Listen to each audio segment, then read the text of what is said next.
ये आत्मरति है, ये कोई क्रिया नहीं। ये त्रिगुणातीत है नाम, त्रिगुणातीत है धाम, त्रिगुणातीत है रूप, त्रिगुणातीत है लीला। जब आप इस शरीर को, जिसको मैं मान लिया है, इसको प्रिया प्रीतम की सेवा में गुरु आज्ञा से लगा देंगे तो आपको ये लगाना नहीं पड़ेगा अटकल कि मैं शरीर हूं कि नहीं हूं, मैं आत्मा हूं, मैं क्या हूं, ये जानना नहीं पड़ेगा। ये स्वयं प्रकाशित हो जाएगा। और उपनिषदों में भी ऐसा ही वर्णन है कि ये जो आत्म तत्व है बहुत प्रवचन करने वाले की समझ में नहीं आता। नायम आत्मा प्रवचनेन लभ्या न मेधया, बहुत बड़ा बुद्धिमान हो तो भी उसकी समझ में नहीं आएगा। बहुना श्रुतेन, बहुत सुनने वाला है तो भी किसको समझ, बोले आत्मा जिसे वर्ण कर लेती है। तो हमारी आत्मा किशोरी महात्मानम स्वामिनी जी, और उन्होंने वर्ण कर लिया। मेरे अज्ञान जनित संबंध से युक्त शरीर सहित सब कुछ वर्ण कर लिया। अब हमें केवल इतनी बात समझनी है कि किसी भी दुख का लेस भी मेरे को छू नहीं सकता। आपने दुख को पकड़ा है तो दुख भोग रहे हो, आपने माने हुए दुख को सुख मान लिया है तो आप सुख का अनुभव करके दुखी हो रहे हो, क्योंकि ये सुख विश्राम वाला नहीं, ये और मिले और भोगूं और चाह पैदा करने वाला है। अगर आपने स्वीकृति श्री जी की कर ली है तो अपने आप आपको ये बोध हो जाएगा स्वरूप का, अपने आप शरीरों का राग छूटता चला जाएगा, चमत्कार प्रकट हो जाएगा। अब ये जब हम इस मार्ग में चलते हैं तो हमारे शरीर धर्म को लेकर के बड़ी सी कठिनाइयां आती हैं। उसके लिए आवश्यक है समझना, तुम कभी नहीं मरने वाले हो, तुम्हें कोई नहीं मार सकता, तुम किसी को नहीं मार सकते। हाँ, जो मरने वाला शरीर है वो मरेगा ही, तुमसे बचा नहीं सकते। फिर क्यों अपने कर्तव्य में ढीले पड़ रहे हो? ये हमारा शरीर अस्वस्थ है, हमें ऐसा, हम क्यों? मायाकृत स्वीकृति को बदलना है, हमें प्रभु के महाप्रेम में जाना है। ये सब हो गया, बहुत काल से भोग रहा हूं, इस मन की चाल में बहुत काल से फंसा हुआ हूं। अब नहीं, अब तो प्रियालाल के समीप जाना है। वो हमारे घर वाले हैं, वो हमारे प्राण प्यारे संबंधी हैं, नित्य संबंधी हैं, सनातन संबंधी हैं। ये तो कुछ वर्षों के संबंध होते हैं जिनके लिए हम अपना जीवन नष्ट कर रहे हैं। प्रभु कहते हैं न जायते म्रियते वा कदाचिन नायम भूत्वा भविता वा न भूयः अजो नित्यः शाश्वतोयम पुराणो न हन्यते हन्यमाने शरीरे। ये जो हमारा स्वरूप है, जो मैं है, ये कभी जन्मता नहीं, न मरता है, उत्पन्न होकर फिर होने वाला नहीं। ये जन्म रहित, नित्य निरंतर रहने वाला शाश्वत अनादि है। इस शरीर के मारे जाने पर भी ये नहीं मारा जाता। ये हमारा स्वरूप। अब ये बात सुनने में तो अच्छी लगती है, लेकिन अभी चींटी काटे तो पूरा एकाग्रता उसमें हो जाएगी। थोड़ा भी भय का अवसर आवे तो सब ज्ञान अंतर ध्यान हो जाएगा, क्योंकि पूरा का पूरा मैं इस शरीर में लगे। इस सब, अब आप सोचिए, आप जीवित हैं, मरे नहीं, पर आपके शरीर के किसी अंग को चेतना शून्य कर दिया गया तो काट दिया जाए तो नहीं समझ में आता। जब आपको ये बात समझ में आने लगेगी कि केवल चेतना का आरोप करने पर इसमें कष्ट हो रहा है, केवल चेतना का, जितना आप आरोप किए हुए हैं उतना ही। देखो, हमें एक जीवित संत की दिनचर्या देखी, हमें वहां वाराणसी में पता चला कि आप जहां 80 घाट पे अपनी दिनचर्या करते हैं, यही एक संत रहते हैं।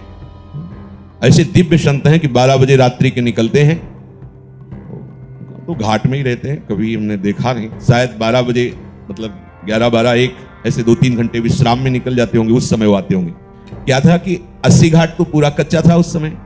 80 घाट और तुलसी घाट के बीच में एक दरार थी, और मतलब ज्यादा नहीं ऐसी, और इधर भी पत्थर लगे हुए थे, शेष ऐसे कच्चा, और इधर तो पत्थर का घाट था ही तुलसीदास जी का जहां वो लीला विहार हुआ, और ऊपर से ढका हुआ था। सामने एक पत्थर, बिल्कुल आप समझ नहीं सकते कि यहाँ कोई दरार, उस दरार में रहते थे महात्मा।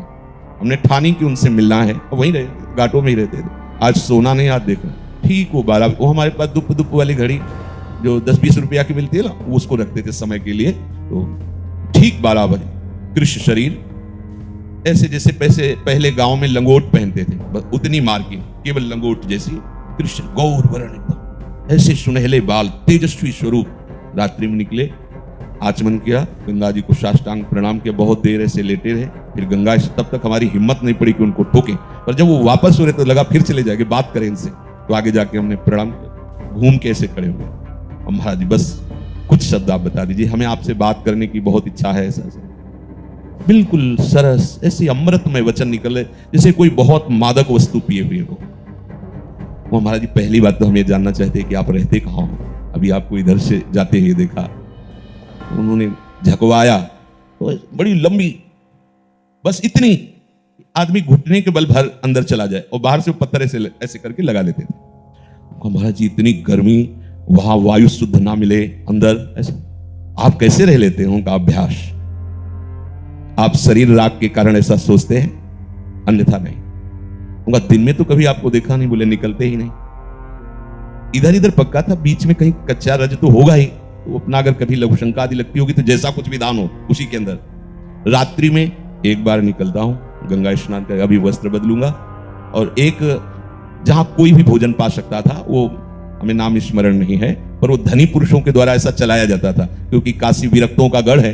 कोई भी अवधूत सन्यासी परमहंस ब्रह्मचारी कोई भी वहां जा, कोई चिट्ठी विट्ठी का नहीं, तो कभी भी जाकर के यदि भूखा है वैसा कहता है, वहां सैकड़ों संत पाते थे। जो ज्यादा हो मान लो परोस दिया गया, नहीं पाए तो डिब्बा में ऐसे फेंक देते थे, और वो दूसरे दिन सुबह बदला जाता था, क्योंकि साफ करने वाले सुबह। तो उन संत भगवान ने कहा मैं रात्रि में जाता हूँ, उन पत्तलों में जो भी लगा होता है वो निकाल लाता हूँ, और यही गंगा जी के तट पर पा करके आचमन करके फिर अंदर हो जाता हूँ, और निरंतर स्वरूप चिंतन में मगन लगा। कि ये भी हम तो समझ रहे थे हम बड़ी तपस्या कर रहे हैं, घाटों में पड़े रहते किसी से, ये जीवन, और ये कोई एक दो दिन की दिनचर्या नहीं, 10वें वर्ष से थी।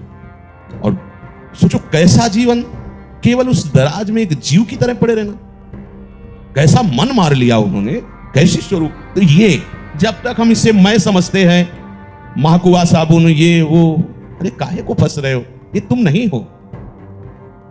कई बार सुनाया है, अगर ये बात नहीं समझोगे आप तो इसी में फंसे रहोगे। ज्यादातर प्रश्न इसी के आते हैं, ज्यादातर आपको भजन ना करने देने वाला यही है, यही शरीर राग। गंगा के किनारे जब हम भ्रमण कर रहे थे तो तरी नाम का स्थान है, एक तरी, वहां सुरेशानंद अवधूत नाम के महात्मा रहते थे। उनके दर्शन के लिए गए तो बीच में एक संत मंडली हमें नैमी सारण की मिली थी, तो कुछ समय तक उनके, उस समय मंडली के साथ थे 10-12 सब ब्रह्मबोध संपन्न महापुरुष विरक्त, तो बड़ा सुख मिलता था उनके संग से। वहां गए, उन्होंने जे देखा, वो ऐसे दिगंबर रहते थे, कभी कोई माता बहन आवे तो ऐसे ही एक वस्त्र ऐसे ही, तब आप देखना चाहो तो देख सकते हो, दिगंबर है वो, ऐसे ही नाम मात्र का एक ऐसे डाल लिया, ऐसे पूरा शरीर का चमड़ा जो है ऐसे महाराज जी का हो गया था। गर्मी सर्दी बरसात जीव जंतु मच्छर कोई राग नहीं शरीर से। अब उनकी हम भावना बता रहे हैं, सब संत अरे गुरुजी आए, सब संतों से ऐसे मिल रहे हैं जैसे बहुत समय से हमारा उनका परिचय रहा हो। सबको बैठाना, और जो उनके निज जन थे उनको हाँ गुलगुला बनाओ, खीर बनाओ, पुआ बनाओ, ये ऐसे बहुत सी सामग्री बनवाई, स्वयं परोस रहे संतों को। ऐसा प्यार, बड़ा हृदय से। ऐसे भी संत होते दिगंबर, जैसे बंदर के पार्श्व भाग में ढट्ठे होते ना, ऐसे उनके पुट्ठों में ढट्ठे बने हुए थे, ऐसे पत्थर में बैठे तो ऐसे, अब गर्म पत्थर तो चमड़े की हालत, कैसा निरपेक्ष स्वरूप। अब दिन में तो समय नहीं मिला, जब रात्रि में तो हमने पूछा वहां के लोगों से कि महाराज जी कहाँ होंगे, तो उनकी कुटिया है वहां। तो गए कुटिया में, बस ऐसे एक छोटी सी कुटिया और तखत के ऊपर कुशासन के ऊपर कुछ नहीं, केवल कुश चुभता है। और गए तो उस समय संयोग से वो प्रसाद पा रहे थे, ऐसे मोटी मोटी 2 रोटी और थोड़ी ऐसी सब्जी भरता टाइप ऐसे हाथ में लेके ऐसे पा रहे थे। तो जाते ही आओ गुरुजी, एकदम मधुर मृदु स्वभाव, जैसा शास्त्रों में लिखा है कि ब्रह्मबोध संपन्न महापुरुष अमृत भाषी होता है, अर्थात वो कुछ भी बोलेगा इतना आकर्षण, इतना आपको लगेगा कि मैं सुनता रहूं, इनके समीप ही बैठा रहूं, ऐसा लगेगा, वो भगवत तत्व प्रकाशित हो जाता है। हम कहा महाराज जी हम लोगों को तो खीर पुआ और गुलगुला पवाए आपने, और आप तो कहा गुरुदेव हमारे भाग्य में, सब संतों को गुरुदेव बोलते थे, बोले गुरुदेव हमारे भाग्य में सब कहां लिखा है, हमारे भाग्य में तो बस ये कैसा जीवन। दूसरे के लिए नए कम्बल मंगा रहे हैं, स्वेटर मंगा रहे हैं, आप केवल कुशासन, ऐसे ही कोई चद्दर भी नहीं बिछा, कोई चद्दर भी नहीं ओढ़ना, बस उतना चद्दर जैसे माताएं बहनें आई तो ऐसे डाल लिया, नहीं दिगंबर, सर्दी है पर ऐसे दिगंबर। क्या हुआ, क्या क्यों नहीं बिगड़ रहा उनका कुछ? क्योंकि उन्होंने निश्चय कर लिया, गलत स्वीकृति को हटाकर स्वरूप स्थिति में आ गए, मैं शरीर नहीं हूं बस। तो हम जितना शरीर राग में फंसे, देखो हम कहते हैं रज लगाओ, ऐसे रहो, शरीर राग मिटाने के लिए ही तो। रज रानी आपके रजोगुण का नाश कर देंगी, रजोगुण से जो आपको शरीर आसक्ति उसका नाश हो जाएगा। ये छोटी मोटी बात नहीं जो आप रज लगा। अहो भाग्य जो रज शिव शनकादि की याचत, सो रज शीश चढ़ाऊं, किशोरी तेरे चरणन की रज पाऊं। समझ में नहीं आ रहा। हमारे हृदय में जो शरीर राग है, ये हमें भगवदानंद प्राप्त नहीं होने देता। अगर आप ठीक से चलोगे तो आगे आगे स्थिति आपको समझाई जाएगी, बाहर से नहीं, अंदर से सदगुरु समझाते हैं कैसी स्थितियां जागृत होती है। एक स्थिति ऐसी आती है जिसका दर्शन कराया गया, बिल्कुल दिमाग जाम हो गया है, कुछ सोच विचार नहीं, बस केवल युगल प्रतीत हो रहे हैं, बस कुछ नहीं। मैं कौन हूं, कहां हूं, क्या करना चाहिए, क्या कर रहा हूं, कुछ बोध नहीं, एकदम कुछ दिखाई नहीं दे रहा, कुछ समझ में नहीं आ रहा, बिल्कुल आंसू चल रहे थोड़ी देर के लिए स्थिति, फिर जब चेतना है वो, अब उस स्थिति को सोच के आंसू चल रहे, अरे ऐसी भी स्थिति आगे से आगे आपको दिखाई जाएगी। ये आपका आगे वाला क्लास है, ये आगे वाला, अरे आप बढ़ो तो, अब आप इसी को लिए बैठे हुए हो, इसी के राग द्वेष में, अरे ये तो जाएगा, मरेगा, आज नहीं तो कल। ये जो अपना स्वरूप है, ये न कभी जन्मता है और न कभी मरता है। ये उत्पन्न होकर फिर नष्ट होने वाला नहीं, ना उत्पन्न होने वाला है न नष्ट होने वाला है। अजो नित्यः शाश्वतोयम पुराणो, ये स्वयं प्रभु कह रहे। अजो, इस शरीरी का स्वरूप का कभी जन्म नहीं होता, बस ये जो स्वीकार कर लेता है, बहुत सूक्ष्म बात है, ये केवल विवेक से ही समझ में आएगी। आप न शरीर है, न स्त्री है, न पुरुष है, आपको कोई सुख दुख छू ही नहीं सकता, फिर भी आप परेशान हैं। ये स्वीकृति बदलनी होगी। जितना उपदेश है, आप देखो समेटने का उपदेश है ना, वही माता पिता भाई बंधु परिवार रिश्ते नाते समेटो, ये मेरे नहीं, क्या करना है, स्वीकृति तो बदल लेना, ये मेरे नहीं, चलो बाहरी बंधन कटे। जैसे बैल होता है ना, एक नाथ उसके होती है, फिर उसमें एक रस्सी बांधी जाती है, ये बाहर की रस्सी समझ लो, अभी नाथ बकाया है, उसी के दम से हमें बांधे हुए, ये बाहरी रस्सी जो है पहले काटो, साफ संबंध काटो। अब बचा ये शरीर रूपी रस्सी, नाथ है ये, इसमें जरा सा धक्का दोगे उधर ही मुड़ना पड़ेगा। अब इस शरीर का राग काटना बड़ा कठिन होता है। बोले हम सब कुछ छोड़कर बैरागी हो गए, कौन हम? बोले हम शरीर, कुछ नहीं बना, कुछ नहीं बना, चाहे जिस गुफा में चले जाओ, चाहे जिस एकांत में चले जाओ, प्रपंच तो साथ लिए हो, ये शरीर ही पूरा संसार, ये शरीर ही पूरा ब्रह्मांड है, इसी में सब है। अगर इसका राग नहीं छूटा तो कहीं भी बैठ जाओ, ज्यों कते हो जाएगा। पहले शरीर राग का त्याग करके स्वयं ऐसी स्थिति प्राप्त करो कि माया का आकर्षण तुम्हें भ्रष्ट न कर दे, नहीं तो शिव विरंचिका मोहई को है बपुरान। इसलिए ये बात जाननी पड़ेगी। आप शरीर नहीं हो, ये बात मानकर आप उद्दंडता करने लगो, ऐसा नहीं, आप अनुभव करो इस बात को। गर्मी सर्दी, मान अपमान, सुख दुख। एक उपासक से बात कर रहे थे कि भैया कभी कभी गुप्त रूप से 2-3 दिन भोजन मत करो, कह दो हमारा स्वास्थ्य नहीं ठीक, और देखो भजन चला के कितना चलता है। 3 दिन भोजन नहीं किया, कैसा भजन चला, फिर दोनों टाइम भोजन करें, अब भजन कैसा चल रहा है, फिर एक टाइम भोजन करें, अब कैसा। हर स्थिति में परिपक्व कर लो अपने को कि ये शरीर राग तुम्हारे भजन में विक्षेप ना बने। और भगवत कृपा से सब तभी बात, हजारों की भीड़ में तुम्हारा भजन होना चाहिए, एकांत में भजन होना चाहिए, चलते भजन होना चाहिए, उठते बैठते खाते पीते। कबीर कहा हम रहे ठिकाना। हमारे हृदय में इस शरीर का राग ऐसा बैठ गया, इसलिए प्रभु कहते हैं शरीर का नाश होने पर भी तू जो अविनाशी स्वरूप है तेरा नाश नहीं होता। इस शरीर में विकार ही विकार है और तू निर्विकार है। इस शरीर को स्वीकार करने पर तू विकारी हुआ है। सब अच्छे लगते हैं, अंतर क्या रह गया? पशु में हमारे में अंतर क्या रह गया? इतना हमारा जीवन आध्यात्मिक जीवन, हमारा जीवन भागवतिक जीवन, समाज सेवी जीवन, तेजस्वी जीवन, भगवत प्रिय जीवन। तो पीछे वाले में यही हमने चर्चा की कि हम इतने पढ़े लिखे, इतने बलवान बुद्धिमान सब बन रहे हैं और जरा सी बात में भाई भाई को मार रहा है, जरा सी बात में बूढ़े माता पिता को मार रहे हैं। ये बुद्धिमानी है, ये पढ़ाई लिखाई, ये डिग्रियां हैं। अरे विद्या विनयम ददाति। अपने माता पिता को भगवान समझकर उनकी आज्ञा, जो आज्ञा, ऐसा कितने बच्चे हैं जो अपने माता पिता के पैरों रोज छूते हैं, साक्षात भगवान घर में बैठे हुए हैं और उनको अवहेलना। ये पढ़ाई हमें तो नहीं समझ में आ रही, क्योंकि विद्या का प्रभाव होता है विनयम ददाति, विनयशील, संयमी, जितेंद्रीय, धैर्यवान। वो तो बातें समझ में नहीं आ रही। क्यों?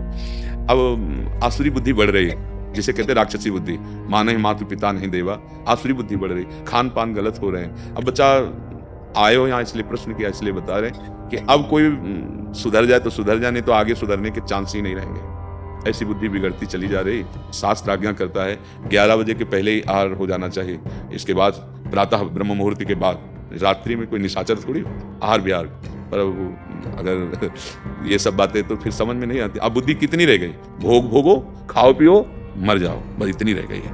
आप देखो ना, किसी प्रकार से धन आना चाहिए, वो इन किन प्रकार कैसे हो, बहुत पढ़े लिखे हैं, लेकिन सभ्यता, नम्रता, धर्म, सत्यता, पवित्रता एक लक्षण नहीं दिखाई दे रहे। सुंदरता दिखाई देगी, बनावटी बाहर की, पवित्रता नहीं होगी। बुद्धि है, विवेक नहीं है, बहुत डिग्री है, लेकिन विनय और सभ्यता का लोप हो चुका है। ऐसे माता पिता से बुजुर्गों से बात करते हैं जैसे कोई पागल आदमी बात करता है। ऐसे अपने बुजुर्गों से ऐसी बात करो कि उनका हृदय लगे कि हमने खवा पिया के, पढ़ा लिखा के बड़ा किया, तो कम से कम वचन से तो मृदु बोला जा रहा है, व्यवहार तो मृदु बहुत ही कम हो गया है। तो हमारी तो यही प्रार्थना है आजकल के बच्चे और आप निश्चित समझो, ब्रह्म मुहूर्त के जगने वाले का एक अलग तेज होगा, अलग विवेक होगा। जो संयमी होगा वही उन्नति, चाहे लौकिक हो चाहे पारलौकिक। आप पक्का समझ लो, जिसमें संयम नहीं है वो ना लौकिक उन्नति को प्राप्त होगा और न पारलौकिक उन्नति को प्राप्त होगा। ये जो बढ़ रहे हैं ना गंदी बातें, वो सब जीवन को ह्रास करने वाली है। अब ये समझ में नहीं आएंगी, क्योंकि ना आहार शुद्ध है ना संग शुद्ध है। तो गोस्वामी जी ने इसीलिए कहा मन पचितई है अवसर बीते। अंतिम समय जब यहाँ से चलने का समय आता है, कोई नहीं होता, तब पछताना पड़ता है कि आए थे भगवान का भजन करके धर्म पूर्वक जीवन जीने के लिए, और ये सब क्या कर बैठे। अब समय नहीं रह गया। इसलिए हमें लगता है राधा राधा राधा, और अच्छे आचरण करो, कोई व्यसन मत करो, और कोशिश ऐसा करो। बिल्कुल महाराज जी, अपनी दिनचर्या में परिवर्तन लाने का प्रयास करेंगे। और व्यायाम जरूर करें, उससे जितेंद्रियता में सहयोग मिलता है। व्यायाम प्राणायाम से शरीर स्वस्थ, स्मृति एकदम पवित्र। वो तो बहुत दवाइयाँ और ये सब ऐसा चल गया। एक बार आप हम तुम्हें देख लें या एक बार आप हमें कोई बात बता दो, आप 10 वर्ष बाद पूछ लेना, वो दिमाग में टेप हो जाती थी। अब तो मतलब बहुत, अब ये एलोपैथिक सिद्धांत से डायलिसिस और उसकी औषधियाँ सब नहीं, कभी हमने टेबलेट नहीं पाए पीछे। एक बार सुना दो, केवल कोई भी बात आप हमको बता दो, हमारे दिमाग में टेप हो जाएगी। तो पवित्र स्मृति तो हम कह रहे 6 घंटे में जो तुम पकड़ रहे हो ना, 2 घंटे में काम पूरा कर लोगे, क्योंकि उतनी प्रवीणता आ जाएगी। तो इसलिए आहार शुद्ध रखो, अपनी दिनचर्या बढ़िया बना लो, तो जीवन भगवान की प्रसन्नता का हेतु बने। वो अगर प्रभु प्रसन्न है तो जा पर कृपा राम की हुई, ता पर कृपा करे सब कोई। हमारा तो बस हृदय का भाव यही है।